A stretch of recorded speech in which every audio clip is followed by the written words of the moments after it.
It's the way I was raised, you know. That's always a good reason. Just the way I was raised. Everybody got their own opinion, you know. That's true. You're right. I'm just saying anything can happen, and you should be open to love no matter where it comes from. Let me give it to you. I hate to tell you this, but you're a liberal. That is comedian Sarah Silverman in her Emmy-nominated series I Love You, America, entering its second season this week on Hulu. Silverman is known for her hard-edged, taboo-breaking stand-up act and for her progressive political bent offstage. But in I Love You, America, we see a different side of Sarah Silverman. The 47-year-old New Hampshire native who grew up with 3 older sisters travels the country in a genuine effort to find common ground with people she disagrees with on just about everything, all in an effort to understand today's American divide. Sarah and I got together for a Sunday sit-down at the Comedy Cellar here in New York City to talk about her career as a comic and why I Love You, America is so important to her. Yeah, it's a comedy club. A small, dark basement club in New York City seems like an unglamorous place for a comedy star to be born. But long before packing theaters or starring in a hit series, a comic has to survive down here. Thank you for doing this, Sarah. You're welcome. Thanks for finally thanking me. I'm sorry I called for a military coup. I knew it was a long shot. What's it like to be in rooms like this where you've done a lot of your work, where you made your name? It's quiet right now. But yeah, when there's a crowd and there's energy and, you know, and I bring my notebook and it's like, all right, what about this? This is definitely not funny yet.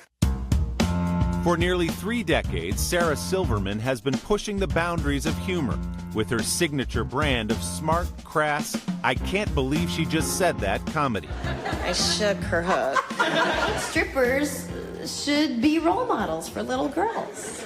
You're gonna die soon, it's not cold in here, you're just dying.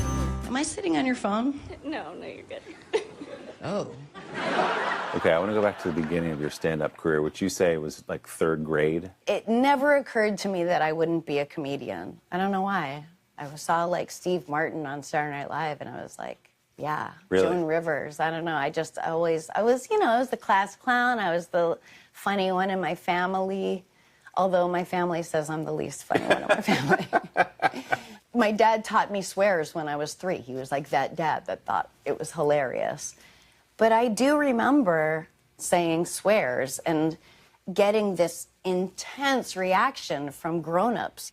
It gave me such glee. It made my arms itch. Silverman's first big break came in 1993 when she was hired to write and perform on Saturday Night Live at the age of 22. Hi, I'm Candace, I'm your new roommate. None of the sketches Silverman wrote made it to air, and she was not invited back for a second season. Bye-bye, bye-bye. But she got back on the stand-up stage, using some of the courage she earned from a long childhood embarrassment she wrote about in her memoir, The Bedwetter.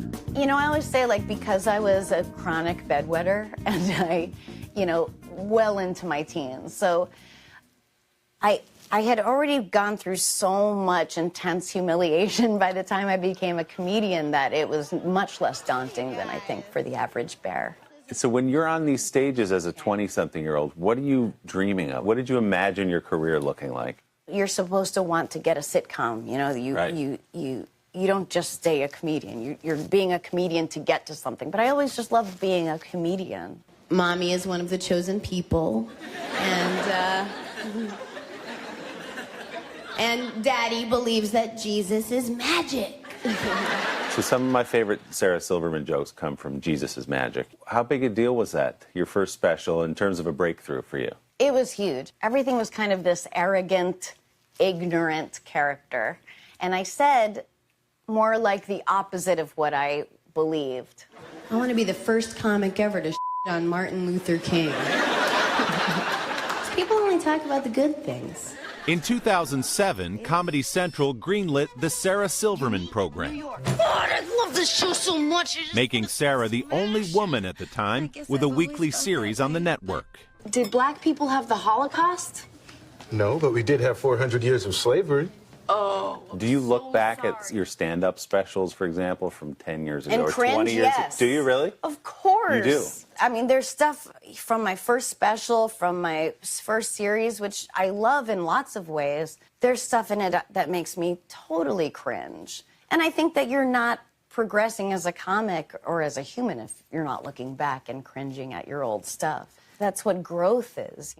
Earlier this summer, a joke Silverman wrote on Twitter in 2009 was recirculated, setting off a brief controversy. There's this interesting thing happening now where you're held responsible for everything you've said or done over the course of your adult life. Is that a dangerous thing to you? Yeah, it is a dangerous thing. And it is. It's scary to speak out when you know there are people actually organizing to take you down through your own comedy. Comedians explore the darkest places of humanity. And if you couple that with the fact that comedy is not evergreen, it's art, it changes with the times. I love you, America, from sea to shining sea. In her latest project, I Love You, America, Silverman sets out to help bridge the American divide with a sincerity that might surprise both her fans and her critics. You go out into the country and you talk to people who see the world completely differently from you. What was the idea behind it when you started season 1? Well, I found myself being scared of the other. And that's no way to live, and I feel like it's only getting worse. So I did want to do a show where I could connect with unlike-minded people. You all voted for Trump. What were the reasons behind it? One of the, for me, the pleasant surprises about the show is knowing your worldview. As you said, you're a liberal Democrat. Is I guess I thought at some point in a piece where you go to Louisiana or Texas with people, there was going to be a wink and a nod, and that your way is right. And that moment never comes. Yeah, that's what it is. It's not a gotcha show. Because of that, the comedy's harder.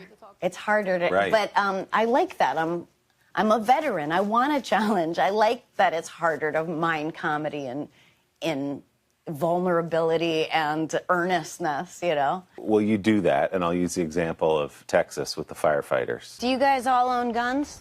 Yes. Yes. where you're having a deep conversation about serious, heavy issues, and then you find your common ground in a place that it turns out we all can relate to. Have you all ever your pants? That's so awful. I'm sorry, that's so rude. I'm in the South. Have y'all ever your pants? The one thing we all have in common is we love our families, we care about our friends, and we all have humiliating stories that involve And you have that dream where you think you're on the bathroom, and you're not. I think I struggled too hard when I pushed one down and pushed one out, I guess. And they all had one, and they were Of course. amazing. Everyone has one except for me. You don't have one? Of course not. I don't do that.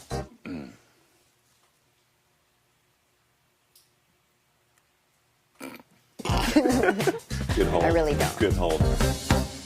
The second season of I Love You, America premieres this Thursday, September 6th on Hulu. And as we mentioned, the show is newly Emmy-nominated for Best Variety Sketch Series in a category that includes Saturday Night Live. To hear Sarah talk about her own fight over the years as a woman in comedy and the gains made for women since she started out, check out our web extras at today.com/Sunday. And don't forget to subscribe to the Sunday Sitdown podcast to hear the entire interview with Sarah Silverman. You can find it on Apple Podcasts or wherever you get yours. And next week, a Sunday Sitdown with the one and only Lenny Kravitz, talking about his new album, his long-standing technique of playing all the instruments on his songs, and his definition of cool. Lenny Kravitz next week on Sunday Today.